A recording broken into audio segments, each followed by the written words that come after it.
Hello, everyone. I'm Pamela Marshall at the Wellness Radio TV and at the Wellness Radio TV podcast. I'm very, very excited to be able to be a part of the Sunshine State Book Festival, which is taking place January 27th and 28th here in Gainesville, Florida at Trinity United Methodist Church. And one of the good things about it is I'm getting to meet some of the authors that will be there with their books and their talks. And you're getting to hear from them first here on our show. So I'm really thrilled to have Barbara Pearson from Atlanta, who is joining us tonight. From Atlanta, Barbara, how are you? I'm great. Great to Well, be on. congratulations on your book. Thank you. Thank you. So you went through, a lot of people that I'm talking to, as a matter of fact, the majority of the people that I'm talking to have talked to so far have been self-published. You, on the other hand, you were able to get a book deal. That's so exciting. You have to It tell was. the It secret. was. It was. I don't know. Determination, maybe. I started this memoir in 2004, and I thought, oh, the experiences that I had were so interesting that I just had to write about them. And I used these journals that I had, and I just cut and paste my journals into a document and gave it to my friend to edit, who sent me to a writer's group and to classes. That's how bad it was. And so since 2004, I've been working on it, sometimes taking lots of courses. And sometimes I stopped for years and came back to it.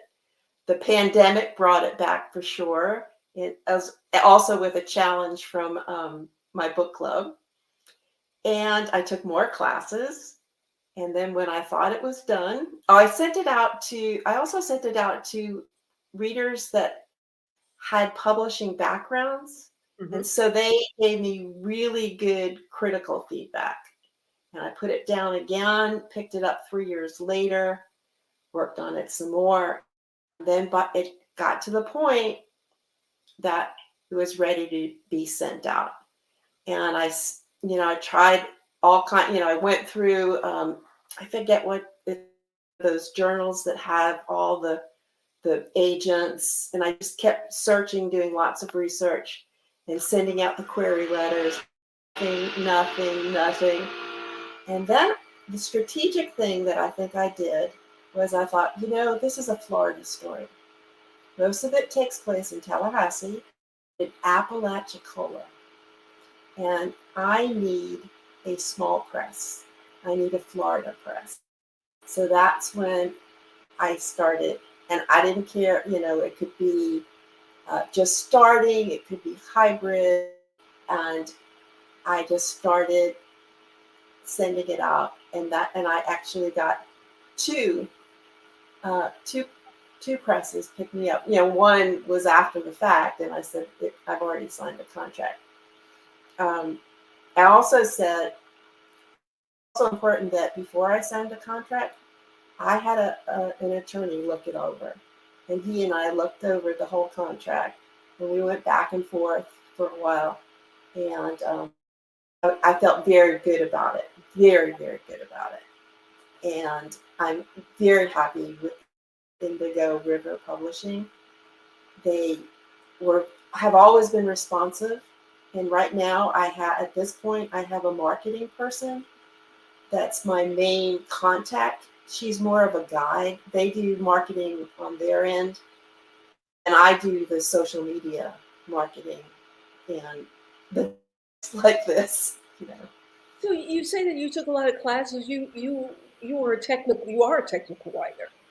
Yes, I am a technical writer, and from being a technical writer to a creative writer was a really big deal, way more than I thought it would take.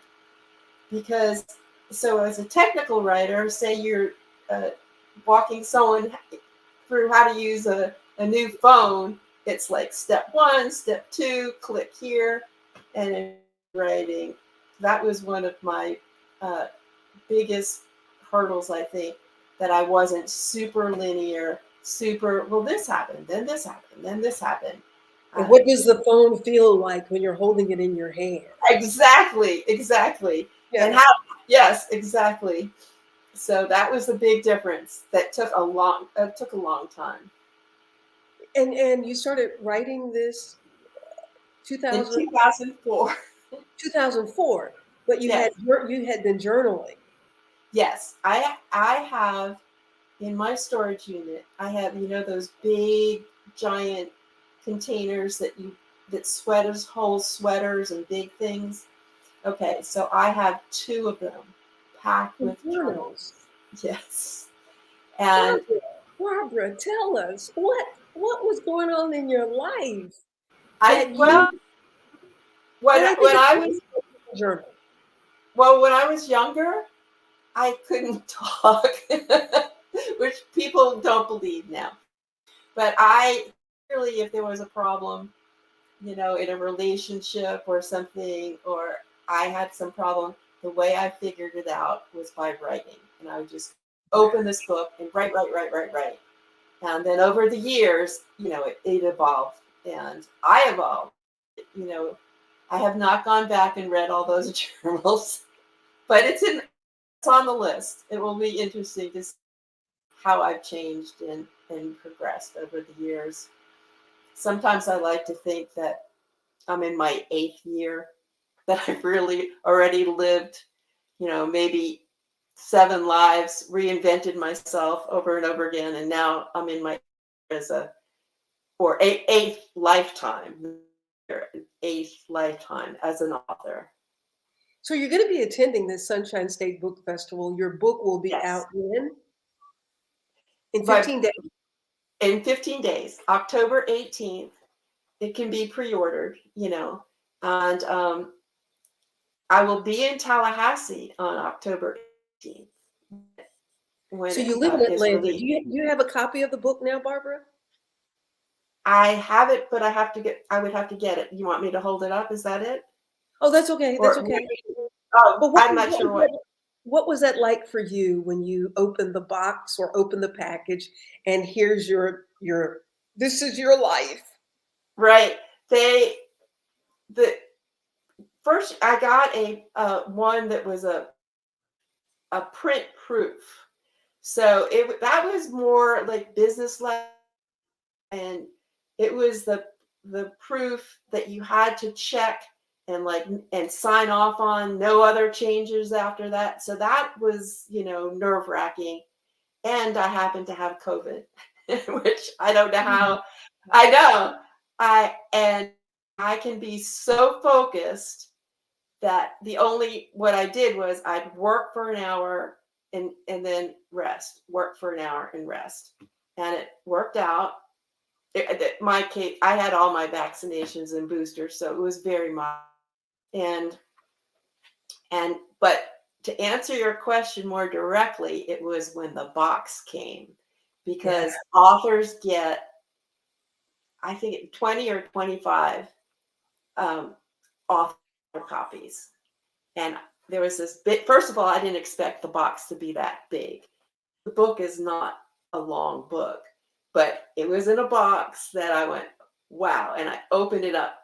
And my son happened to call, and he was very instrumental in designing the cover. Mhm. And he happened to be on the phone, and we opened it together on FaceTime. So Oh, that was fun. sweet. That was great. It was really exciting. And the title of the book, It's Feathers at My Feet. Feathers at My Feet. Tell us about Feathers at My Feet and how you came about with that title. The title is actually the last.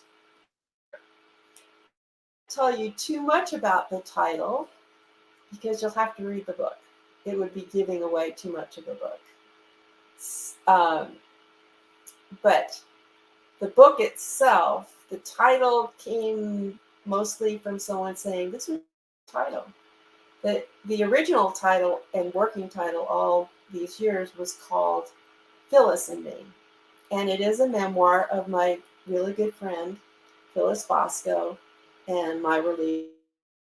And there's lots of other characters in the book.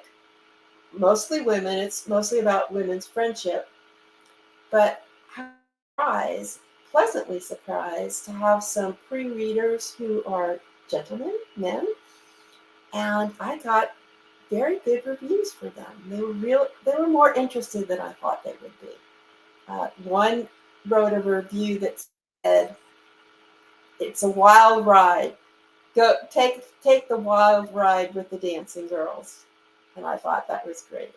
So how long were you and Phyllis friends? When did you all become friends? From the 80s, the 1980s. In the Yeah, 80s. yeah. So a long time. And there's a group of women. We were all good friends. We are still good friends in Tallahassee. In fact, we'll have be together at the book signings. And I changed everybody's name except for mine and Phyllis's. So, and then Phyllis had a big community of friends too, and I had to combine some of the women to one person, or else the reader would be way too confused. So um, it's interesting, and there's some male characters, but it's mostly women. So when you decided to write this, did you call up Phyllis and say, "Are you okay with me saying, are you okay No, with me telling this story or that story?" no, I did have like full permission, and her brother has given me full permission to do everything also. So yeah, So no, did I miss that Phyllis passed? well, you have to read the book. It's in the book. It's in the book. It's in the book. You have to read the book. It's in the I'm not book. giving away the book. I'm not giving away the whole story.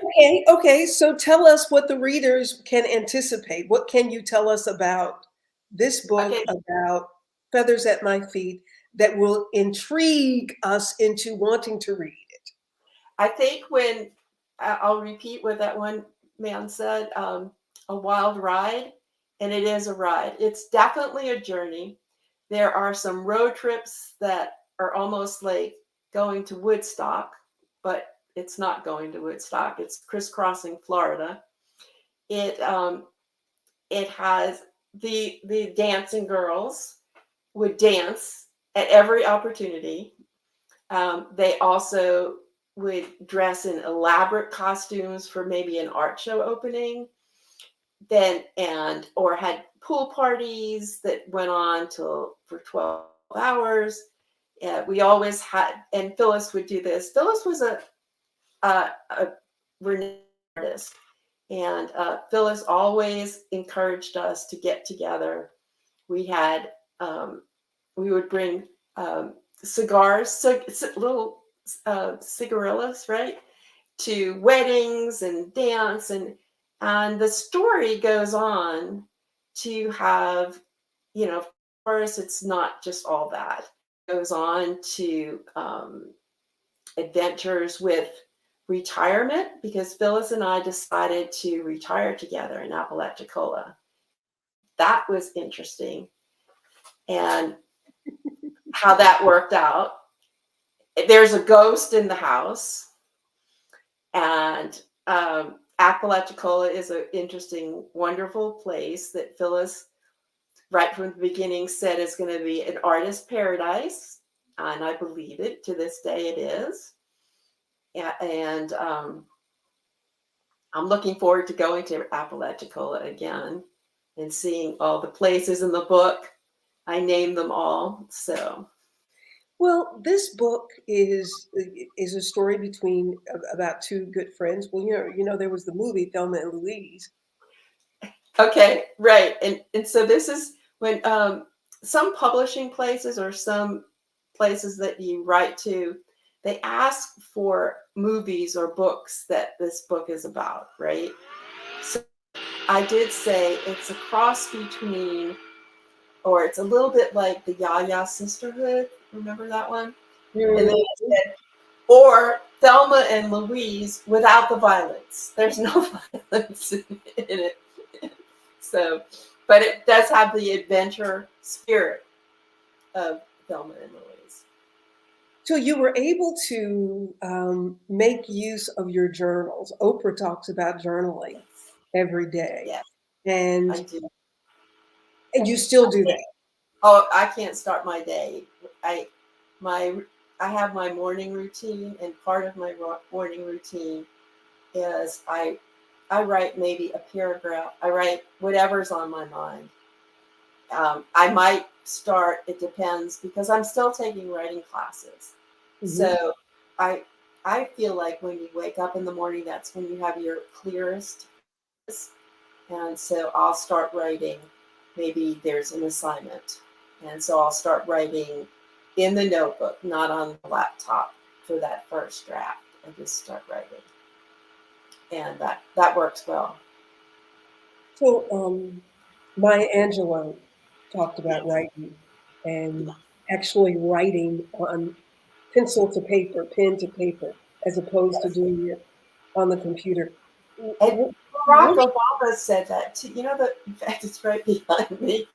His big giant book, he wrote it on yellow legal pad. And I thought, oh my gosh. And I can't stay there. And usually the paper copy is never, sometimes it's not even close to what ends up on the computer. But that, I feel like writing in the journal gets out all the stuff. And then I can go to the next level. And when I transfer it to the laptop, I'm almost editing as I'm writing without thinking. So in writing, and for all of those who are watching or listening who feel like they are pregnant with a book or books, do you and you suggest journaling as a good way to start? Pardon me, I didn't hear the beginning. The journaling is a good way to start. Yes. Yes, definitely. And the other thing that I would definitely, and oh, in fact, this class that I'm taking right now with creative nonfiction, Hmm. it's the publication. The instructor said for you to keep a notebook at all times or some way to record things that strike you throughout the day. And it may be something someone says, it may be dialogue that you hear on the street, it may be a response to something that happened in your home, or what you saw outside your home. And she just said, keep it because you never know what's going to happen with it. And I followed her advice, and I was standing waiting for a friend in front of a restaurant, and sure enough, a song that came on. You know how they always have that going, and a song came on, brought back all these memories, and I wanted to write it down. Did not have, a real big notebook, but I had one of those little tiny ones that you might have in your purse, and I just wrote it all down. I, And because we have sunshiny days and we have stormy days in our lives. right. What is writing like for you when you're in these different phases, in these different moments of your life? Do you write better when you're happier, or do you write better when you're in a place of trying to figure out something, when you're in one of your trials or tribulations?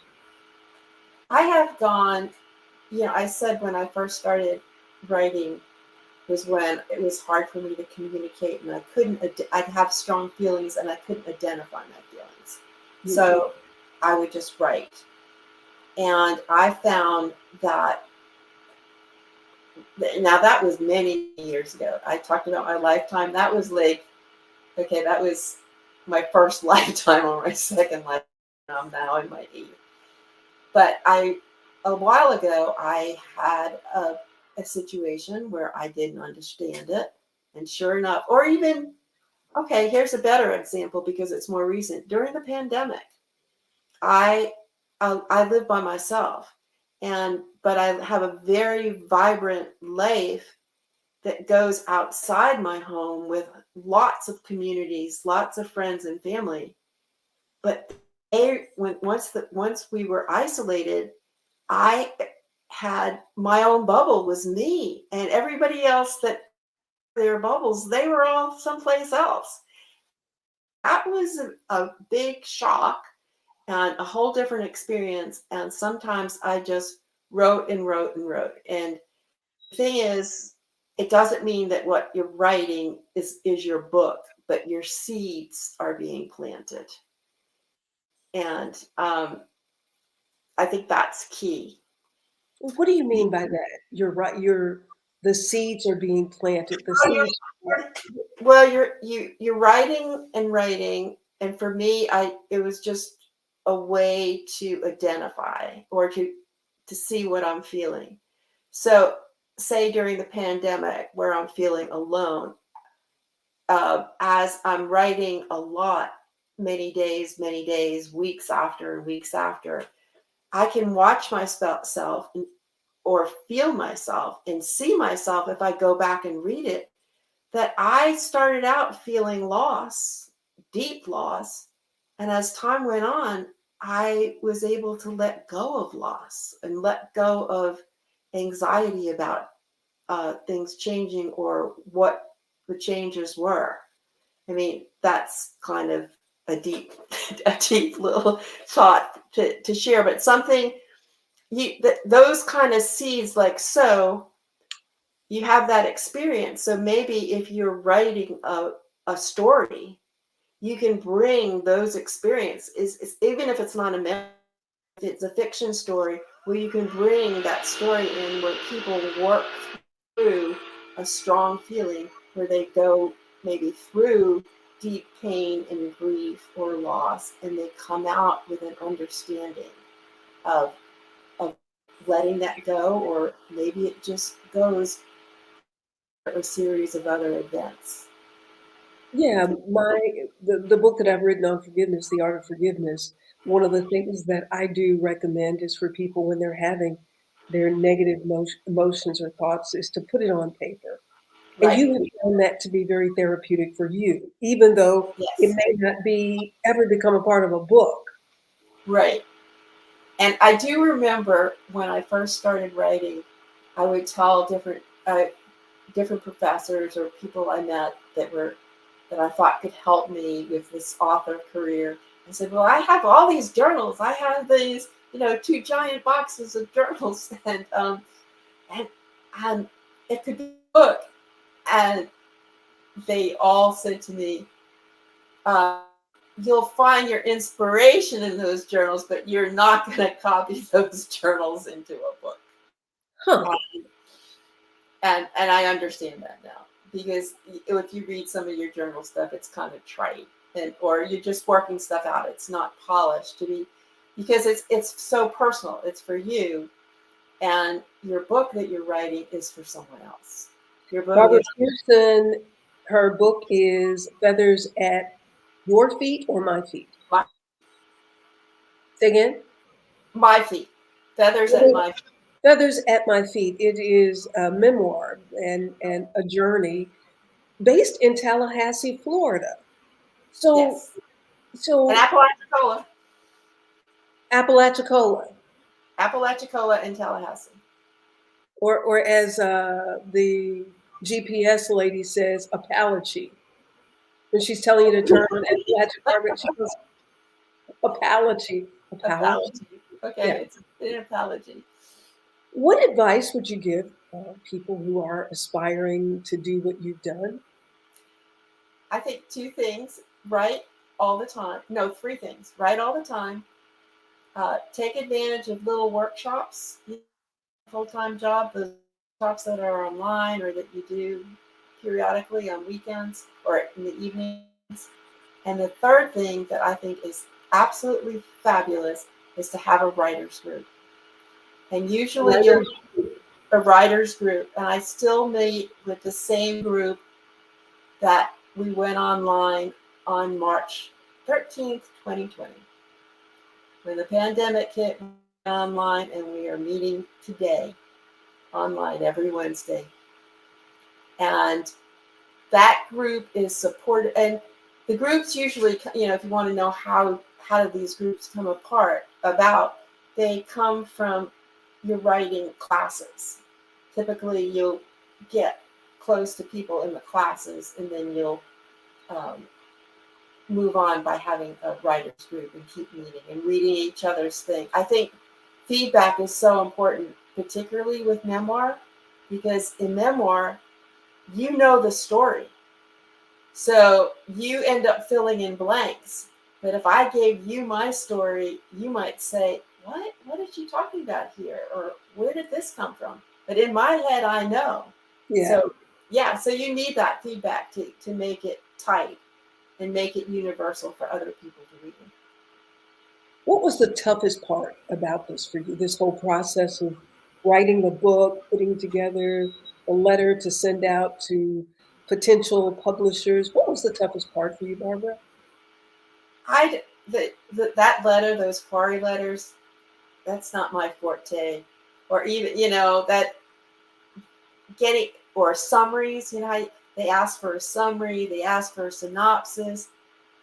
I'm not sure why, but that's not, I could do it if this was a business writing or if it was instructional writing, but I do have a hard time with that. I have a hard time. I noticed I had some pre-readers that have reviewed my book on Goodreads, and some of them are eloquent.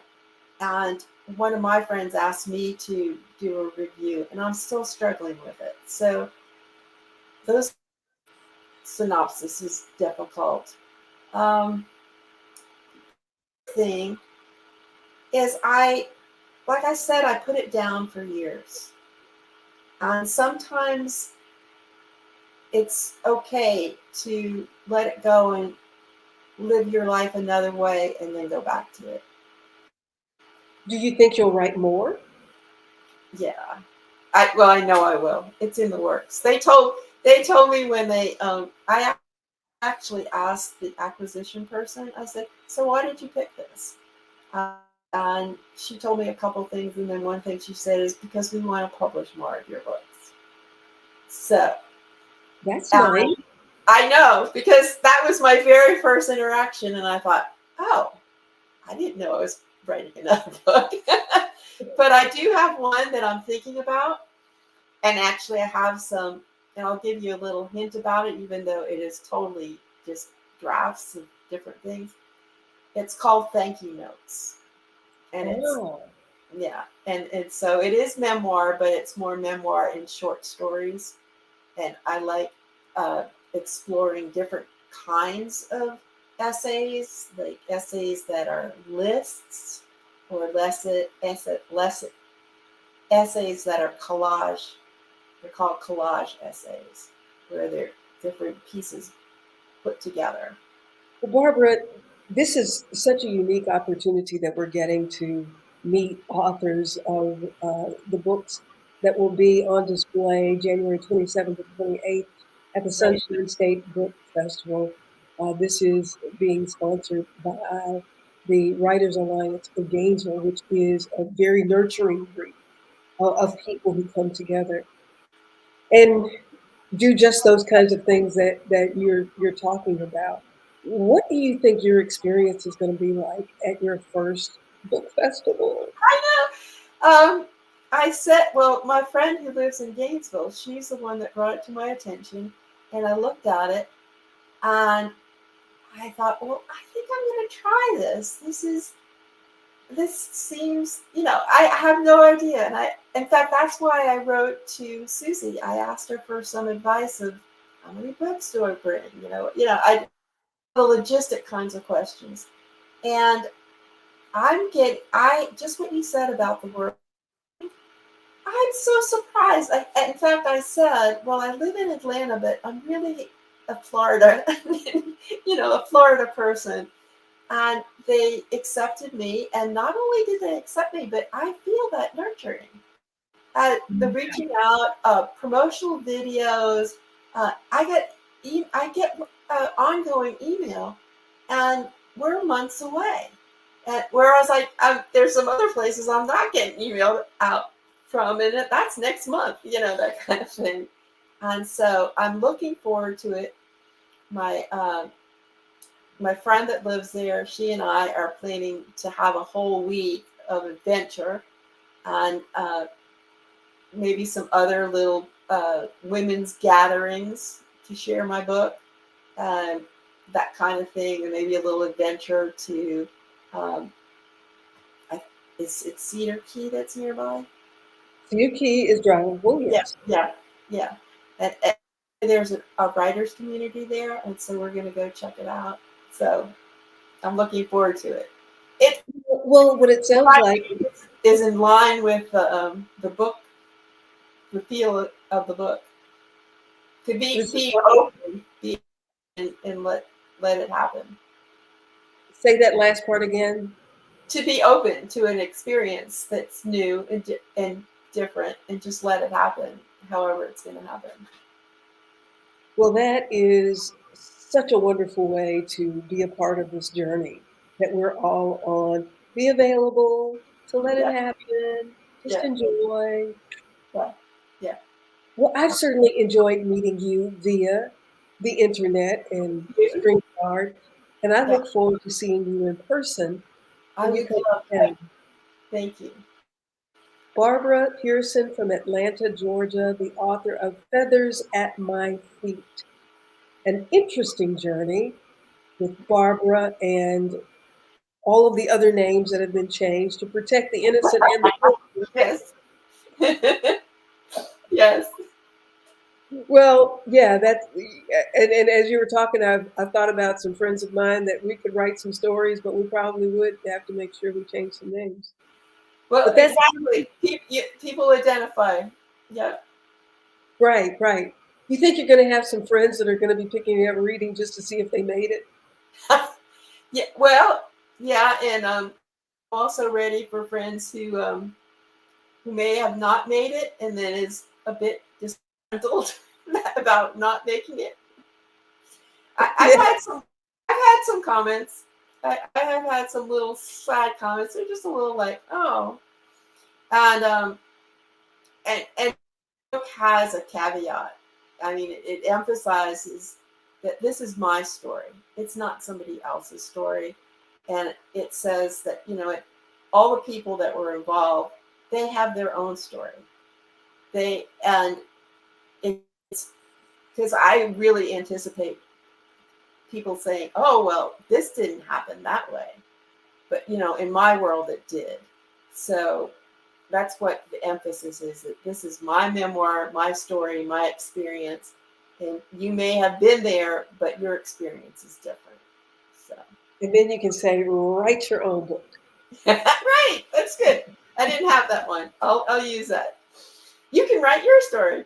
Write your story. You can tell it Make however you want it to a tell it. sequel. Yeah, yeah, yeah. Barbara, it's been a pleasure chatting. Thank you. My pleasure too. Yeah, thank you everybody for watching Authors in Conversation as we continue to introduce you to some of the authors that are going to be part of the Sunshine State Book Festival here in Gainesville, Florida, January 27th and 28th. It's my understanding there's going to be about 150 authors there. Bring your big bags and plenty of cash, credit cards too, Thank so you. that you can walk away with some good reads. Thank you so much for joining us for this edition. We will introduce you to some other authors this Friday at 7 o'clock. I do hope that you will join us. I'm Pamela Marshall at the Wellness Radio TV and at the Wellness Radio TV podcast. Remember, there is healing at the well. Make it a fantastic moment. We'll see you next time.